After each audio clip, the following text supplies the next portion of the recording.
Welcome to the Flex Forward podcast, where grit meets growth. With your host, Nick Espanet, bringing you stories of resilience, reinvention, and the real climb to success.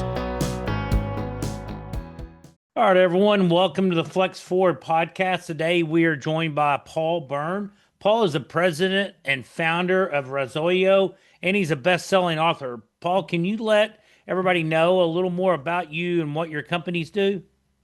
Sure, absolutely. In short, we're software engineering consultancies. And I actually have two companies that are associated with each other. So Razorio is the software engineering consultancy, and we specialize both in e-commerce. So we do a lot of work on the e-commerce side of things, but also web application development like SaaS platforms and management systems for companies. And then on the other side, Refactored Group is a company that we formed for our own intellectual property. We have a couple of brands running out of there right now. One is called Automatic FFL, and it automates the checkout process for companies that are selling firearms online in the United States. Okay. And then the other is a company called Kenzie. It's just launching. So this is actually the first time I've admitted this in public or said that name in public. And we'll be inviting people to join us on Kenzie, which is a messaging application that plugs into B2B e-commerce stores. So Kenzie? Kenzi, yeah. Z-I, okay. Yeah, Awesome. Kenzie.app if you want to go. Yeah, we're cutting edge here on the Flex Forward podcast. We'd love to hear. It's a new announcement. You got an exclusive. Yeah, awesome. Glad you held out just for us. I did, absolutely. Well, in that e-commerce space and just online, there's got to be a lot of competition. What's something that sets you apart from some of the other entrepreneurs that may be trying to do the same thing? Yeah. So from a consultancy perspective, we are probably one of the first, at least in the mid-tier space. So we don't really service enterprise level company. We have a few clients in that level, but for the most part, we deal with mid-tier clients, and we're probably the first ones that actually run a hybrid company, which is we have software engineers and products / project managers on our side that work in tandem with our own AI agents. And so I have several colleagues who are AI agents that I work with every day. And sometimes it's kind of hard to tell them apart from the real folks because Sure. we've built them specifically. We kind of codified all of our knowledge that we have accumulated in the space over the past 15, 20 years and built our own agents based on that. And so, what's nice about that is, as a company, you accumulate a lot of experience, you work on a lot of projects, a lot of knowledge, but, as people kind of move on or as time goes on, you kind of forget some of the things that happened, some of the solutions you had, some of the things that didn't work. And now that stuff is just kind of all present with us as we work because the agents don't forget. They remember everything. So, yeah, it's something that I hadn't really ever thought about that, but with AI, it's always going to be there because, as we age, things do kind of slip. Everyone, something's going to fall out of your memory at some point, but with an AI system, it should always be there. That's crazy. Yeah, at least to the point where it can remind us of things that we've done, and it can actually solve some problems independently. Not very many. The AI is not, in general, is just not that good yet. But like problems that you encounter a lot, the AI can go ahead. So for example, we have a client who we connect with primarily through Slack.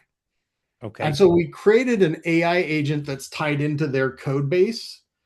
And so, their code base is enormous. Nobody can get their whole head around their code base. But she is able to identify features that she'd like or other opportunities that, to improve the platform. Maybe she finds a bug somewhere, right? She can type that up in Slack. The agent goes out, pulls in all the context it needs to then create a ticket on how to solve that. And it actually creates the ticket for us in Jira. And so a developer will pick that up. And of course, the developer is using Claude Code. So they're going to use AI to solve the problem as well, with human supervision, obviously. Wow, it's just that the AI thing is advancing so quick. We have apartment complexes, and just the quality of our AI leasing agents and phone answering, it is very close. I mean, I've called and talked and asked questions, because a lot of it is people are asking the same questions. What size apartments do you have? Are they open? How much do they cost? What are your amenities? But the voices and just the response, and it's helped us a lot but everybody has it now, because we've always thought with a lot of your apartment potential tenants, they're calling me. Then they may have a list. They've got 20 minutes on their lunch break or something to go through a list of people to call and check on an apartment. And if you don't pick up the phone, they're probably calling the next person on their list. And if they give them like, hey, here's an attractive offer, let's sign it. So, we've always really pushed, especially when it's all human, even now, but call these people back as soon as you can, because, if we don't, somebody else is going to get them. If it's, it's a good tenant, we don't want to miss the opportunity to at least present our product. Yeah, 100%. And, from our standpoint, there are upsides and downsides to it. You have to really keep an eye on quality. I'm not sure. Are you familiar with Klarna, the company Klarna? Mm-mm. It's one of those buy now, pay later companies. You'll see their stuff show they've up. Popped up. Yeah, when I've bought stuff before, I think it's given me the option, make 4 payments or something. Yeah. Klarna does that. And they famously, I think, got rid of 800 employees that were customer service, because the agents were doing a better job. They kind of compared it side to side, and the agents were doing a better job of getting people answers quickly and kind of moving on, shortening those phone calls, shortening those interactions through chat that they had. Well, it turns out that and they declared victory. We've saved $60 million, et cetera. Well, it turns out they just did a recent study that saving $60 million has cost them far more, because the damage to the brand, because the answers were superficial, and they were not, of course, they lacked empathy. They didn't really focus on building that long-term relationship, which is what the brand really relies on, and if you let that erode, then the cost of that is really high. So it's one of those things where you have to be super careful and make sure you really are getting the value out of it. Well, and eventually get to a person with some, if you can get those, like in my case, get the facts, like this is, we have 2 bedrooms, this many square feet open, available on this date. Are you interested in? But we eventually got it. Eventually, we want a person talking to them. I know some people have been happy. We've at least our managers have told us, we've had some that do the full digital, where they go through, they complete their application online, everything. They never interact with a person, and some people I think are happy with that. But you also, and I'm one of I think being older, I'm like, I want a person. I know I'm ready to speak with a person. Let me. Yeah, it's funny. Yeah, guys my age or even younger like you, they are, we're used to dealing with people, talking to people on the phone, face to face conversations. And the new kids growing up now are not only digital natives, so they don't, they prefer to interact with the machine. They're AI native. And so they grew up with AI. And it's quite interesting. There's that famous girl who is a student at Cornell University. Maybe you heard of this. Completely illiterate. And I won't go into why, she was illiterate, but she was illiterate. She got accepted into Cornell because she used her phone for everything. Right. So it would read her stuff. She would take pictures of stuff, books. They would read it to her, summarize it, give it to her. And so everything was verbal for her. So even though she couldn't, read or write, she was still able to get in and function at Cornell. And she was deathly scared of being exposed. Interesting. But she can function. I mean, do you really need to read? I mean, if you could do that and get into a career, I mean, do you need to read and write? It's the whole with cursive going away and, typing. We require, I have a 20, 18, and 14-year-old. We made them learn to type, even though, we're hearing more and more, there's less people like, no, this is a skill you need and you're going to need. And maybe you don't, but at least you have it. We had them all do it was all at home online typing, but like you need to learn to type in a normal manner of typing. And but maybe it's not going to be needed at some point if you can dictate everything. Yeah. And so, that's crazy. So as you've gone through your path, what's something that maybe you have found easier that other people find challenging? So I would say that one of the things that other folks find challenging is I'm able to kind of adapt to a market situation more quickly. There are a lot of people that are, have difficulty accepting, whether it's artificial intelligence or, before that, we had the automation of all the SaaS platforms and e-commerce moving to SaaS. And I could kind of see these things coming far enough in advance, not years maybe, but enough months in advance that I was able to kind of plan around it and adapt to it as a leader. So I know I've worked with so many people, talented people, very smart people, especially, in the e-commerce area who have, quit, closed up shop, kind of moved on to a completely different phase of life because they kind of painted themselves into a corner by not being ready for the next thing. So I think I've done that pretty well. That's awesome. I think that says a lot to people about being flexible, looking and not, hey, you may be having great success in one path, but things change, especially in the computer or IT world. I think in any step of life, be it real estate or whatever you're doing, look and see what where there is area for improvement and be flexible. Just because something's worked for a year or 10 years doesn't mean there might not be a better way to skin that cat. Yeah. And another thing I think entrepreneurs have to do well, and this was an acquired skill, is to be able to face difficult situations without letting it get personal, without, at least, at the moment, being able to focus on a solution, on a shared, being able to see an issue as a shared problem, not as an attack, not as a threat.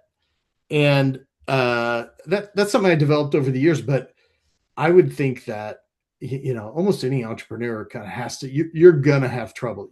Stuff happens, right? And you need to be able to walk into a really difficult situation with, I wouldn't even call it confidence, but just knowing that it's going to pass. That the best way through is focus on a solution. Don't let things get personal. No, very well said. Because as an entrepreneur, you're probably pushing limits in the newer areas, and you're going to fail. We have the same something similar with my kids. I'm like, hey, we're okay with you failing if you're trying new stuff. Now, if you don't study for a spelling test, we're going to have issues. That's not a new thing. Yeah, but if you're trying something new, because we want you to fail. Because if you stay in your lane, you're probably going to fail less. But if you're trying new things, trying to grow and do bigger things, you're going to fail, and that's okay. And just get up. It's getting up. You can fail 20 times. Make sure you get up 20 times or whatever the number is. And it's come up a lot on the podcast that Thomas Edison failed 10,000 times at the filament for the light, and Michael Jordan missed thousands of free throws and game-winning shots. So there's just lots of examples of really great people that have had failure and got up and kept going. Yeah. Well, you don't make any of the shots you don't take. That's for sure. 100%. So if someone's listening and wants to get better at some of the things you're doing, have you come across any tips or tricks that they potentially, or even sources like books or other podcasts you like?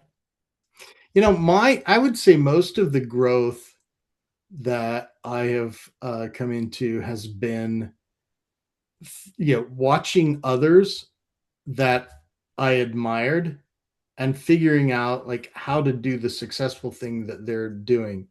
There's a big problem, you have these authors, even like Napoleon Hill and some of the others who, focus on successful people and kind of summarize the way they do things. Well, a lot of unsuccessful people do a lot of the same things.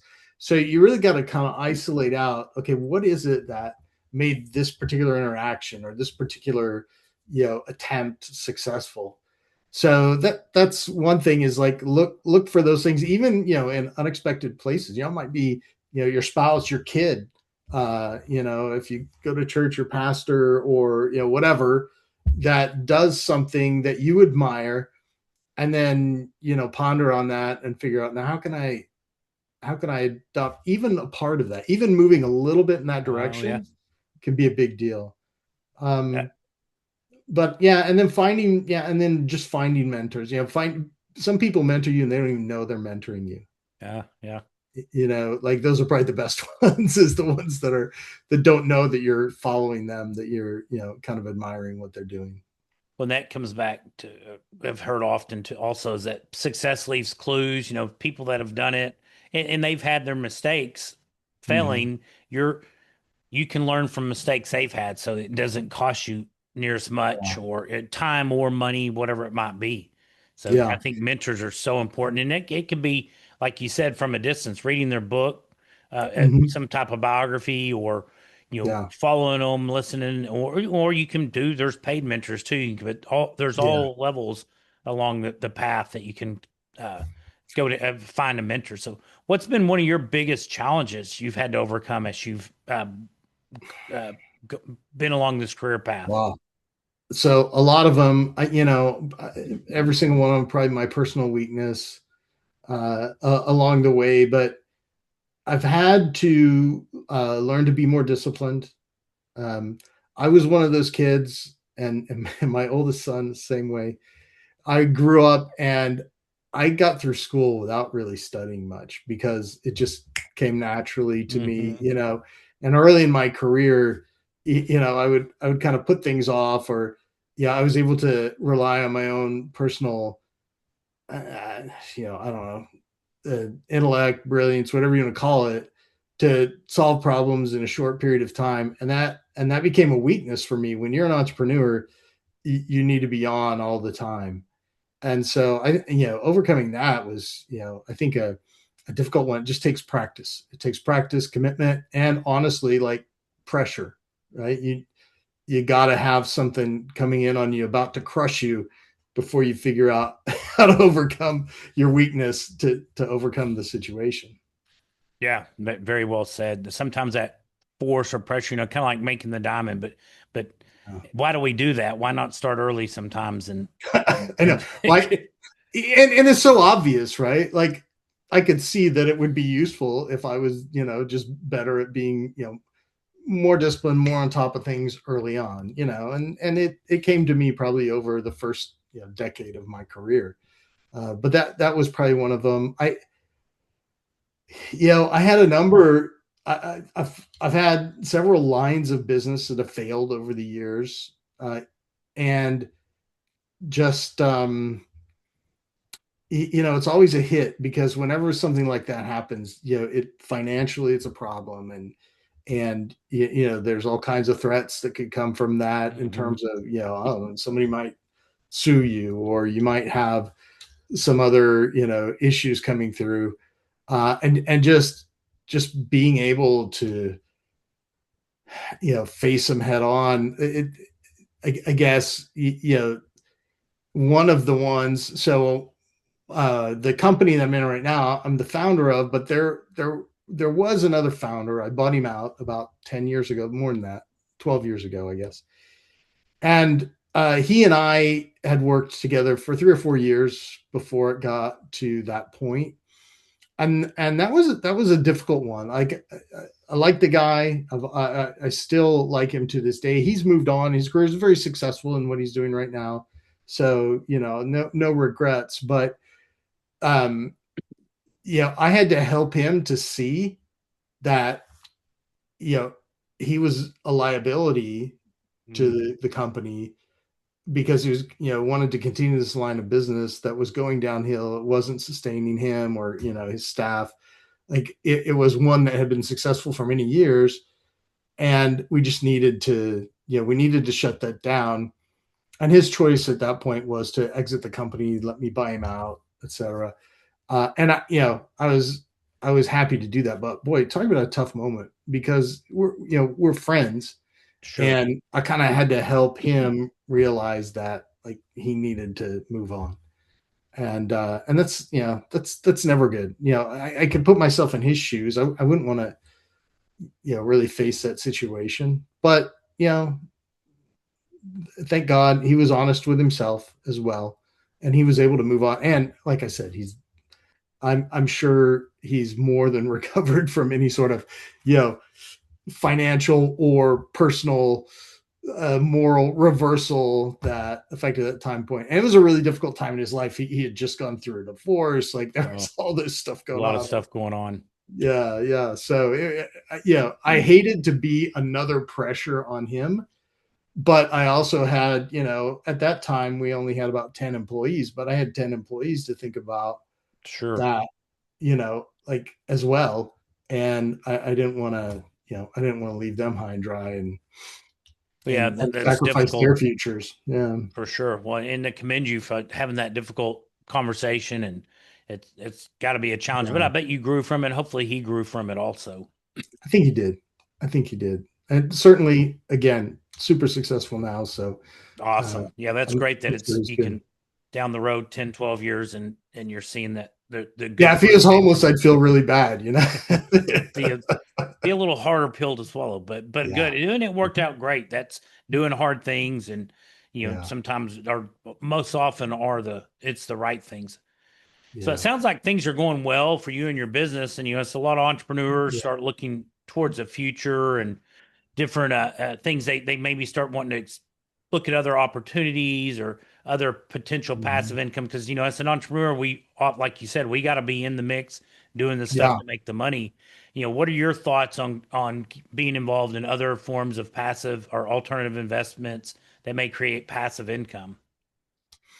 Yeah, that's a good question. I think that it's the right thing for some folks if they can do it. For me, I've pretty much focused on the few companies I have, simply because I didn't want any sort of distractions out there.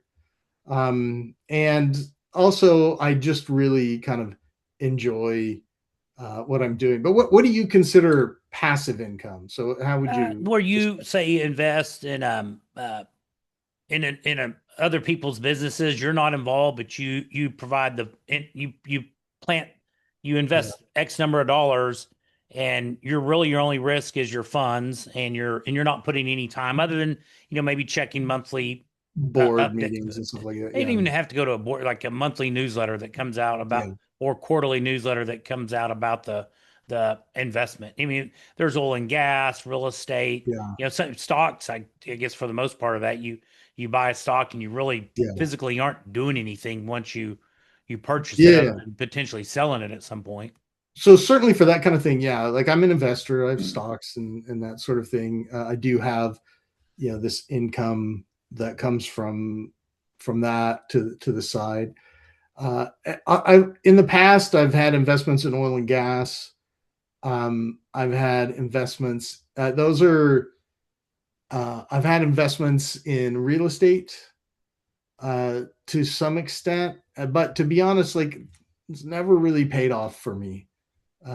I think a lot of those things are, especially, like, I was doing it as a qualified investor, so I was going through, direct investments into these companies, and you got to know what you're doing. Like, it's I didn't really know those businesses. I do know the software business. I do know, the internet. So it's easier for me to invest in something like that. Sure, things you're familiar with. Well, and you're just going to understand it better. And have it be able to discern if it's a good or not good opportunity. Yeah. Awesome. Yeah, for sure. Well, good stuff. As we're wrapping up the interview, do you have any exciting plans or initiatives in the next 6 to 12 months? Well, so I think I mentioned to you, I just published my book, Adapt or Die. It's available on Amazon. It's called Adapt or Die, the Real AI Playbook. And I wrote this book because I talked to a lot of CEOs and founders, whether they're clients or partners, people I network with, and there was a lot of fear around AI. What's coming? Is it going to put them out of business? Do they need to do a massive pivot in their business? And so they need a framework to deal with that for decision making. And so that's really what this book brings to the table, is that. So yeah, that's kind of a big deal. So I've been promoting the book, speaking about it. I'm really passionate about helping folks, especially folks like me who are later in their career, kind of weather this last pivot that they may have to go through. So, and that's great, because I think we're both on the not in the early part of our career. I'm just judging by our lack of hair or gray hair. But I hope I'm not being presumptive there. But it is, you start worrying about what is this going to replace? And I have, like I said earlier, a 20, an 18, and a 14-year-old child. So different ends of where things are going to be, and talking with them like what am I? How's AI going to affect me versus how is it going to affect them? And we've talked with them about what career path are you going to. I have one daughter that wants to be a lawyer. She wants to be in the litigation or in the courtroom, which you're going to need people to do. But contract law a lot of that may be done by AI, which you may think, well, that's not going to affect the AI. I mean, the litigation attorneys, but all those attorneys that were doing contract, a lot of those may be going into the courtroom. So there's going to be a bigger supply of people who want to go into the court. So being a lawyer may not be as lucrative of a business in the near future as it currently is. At the top, you'll always need the top people, even if they're assisted by AI, because AI just, it'll never be as good as a really good lawyer, or as creative as a really good lawyer. It's not capable of that. But getting to the top is gonna, to me, for somebody that's just going into law right now, that's got to be a little difficult. The law firms don't need as many junior lawyers as before, because so much of the grunt work can be done by AI. But a lot of people use it, incorrectly. So I would say whatever field you're going into, learn what AI is doing in that field, what it's good at, and learn how to be on top of it, to be the person that people go to, be the person that can educate others on it. Great little piece of gold, a little nugget there for any of the listeners is where to focus. Sure. Well, Paul, thank you so much for your time today and sharing insights with our listeners. If people want to get in touch with you, I think you said your book, Adapt or Die, is on Amazon. So everybody check that out. Sounds like an awesome book. And if they want to get in touch with you, what's the best way? There are two ways. One is to go to our website, razorio.com, and you can just fill out the contact form and I'll get that. The other way is to link to me through LinkedIn, and it's just PW so PW Byrne on LinkedIn, and you'll find me there, and just let me know that you heard about me on Nick's podcast, and I'll definitely connect and we can have a conversation. Awesome, Paul. It's been awesome having you today. Lots of good information, and thanks for sharing. Appreciate it. And everybody, thanks for tuning in to the Flex Forward podcast. Be sure to like and share and pass this along, and you let anybody know that might be interested. Thanks, and have a great day. Thanks for listening to the Flex Forward podcast. If you've got grit, growth, and a great story, visit flexforwardpodcast.com/guest to apply and join us on the show.